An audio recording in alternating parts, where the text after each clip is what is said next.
Como é de conhecimento geral, o catolicismo é uma das correntes religiosas mais importantes do mundo e a sede da Igreja Católica no Vaticano conta com um impressionante acervo cultural, tanto antigo quanto moderno. Infelizmente, pouco conhecemos sobre ele. Mesmo assim, informações vindas de várias fontes fizeram ufólogos e estudiosos concluírem que o Vaticano sabe mais sobre encontros com alienígenas e sobre a presença de UFOs em nosso planeta do que reconhece. Entretanto, algo parece estar mudando em relação ao assunto. A partir de 2 de março deste ano, o Vaticano irá permitir que pesquisadores de vários países tenham acesso às informações datadas de dezembro de 1958 em diante, quando encerrou o pontificado de Pio XII. Isso não é pouca coisa.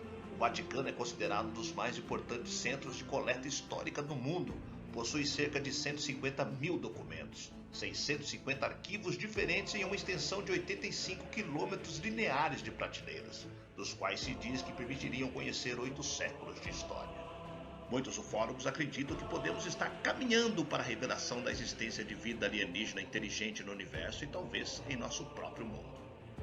Já que estamos falando sobre a Igreja Católica, te convido a permanecer aqui no Placebo para conhecer um pouco mais sobre a história de Giordano Bruno. Eu sou Sidney Góes. Vem comigo que no caminho te explico.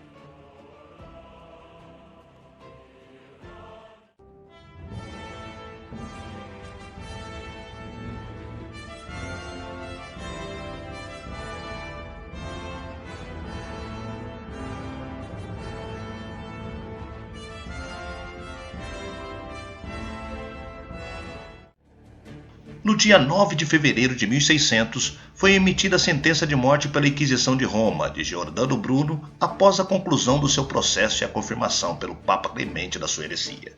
Chegou deste modo ao fim um longo processo de investigação, argumentação e violento debate sobre os trabalhos e as ideias de Giordano Bruno, que se arrastou durante 7 anos, e no decorrer do qual o acusado esteve encerrado em cativeiro. Ficou célebre a frase com que respondeu à leitura do veredito: "Tendes talvez mais medo, vós que pronunciais essa sentença, do que eu que a recebo."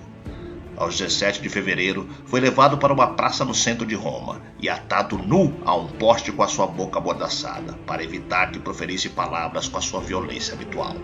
Foi queimado vivo porque se recusou a abjurar as suas posições e desviou a vista do crucifixo que então lhe foi apresentado. As suas cinzas foram posteriormente lançadas ao rio Tibre e as suas obras foram colocadas no índice de livros proibidos da Igreja Católica. Giordano Bruno nasceu em 1548 em Nola, perto de Nápoles, onde estudou e posteriormente foi admitido na Ordem Dominicana.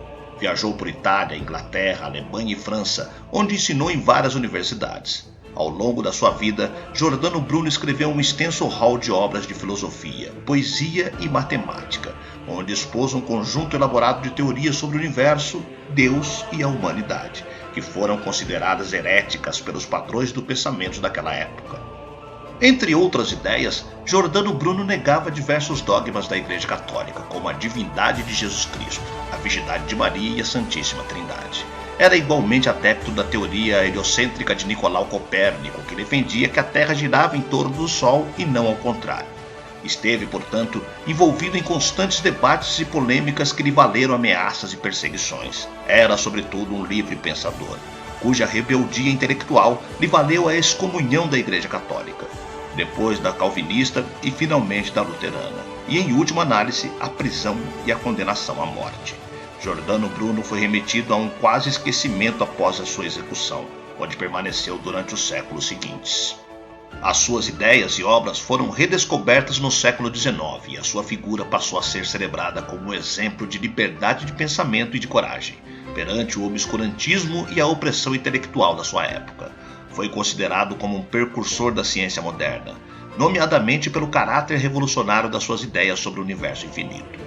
Uma análise mais profunda das suas obras, levada a cabo mais recentemente, revelou, contudo, um pensamento bem mais complexo.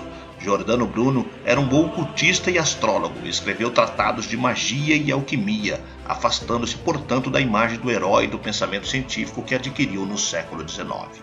A Igreja Católica, apesar de lamentar a repressão violenta que vitimou Bruno, nunca negou a validade do seu julgamento e condenação.